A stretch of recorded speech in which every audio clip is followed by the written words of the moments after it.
ব্রিটেনের স্থানীয় সরকার নির্বাচন অনুষ্ঠিত হতে যাচ্ছে আগামী ৭ মে।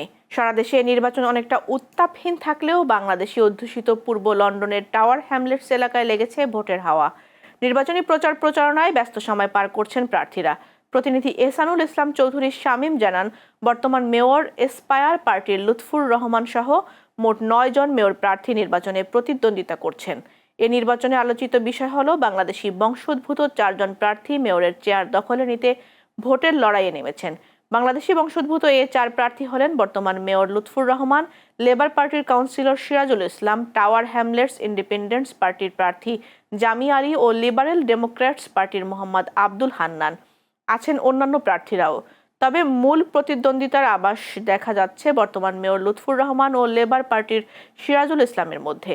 আর এ নির্বাচনে কাউন্সিলর পদে লড়ছেন ৩ শতাধিক প্রার্থী।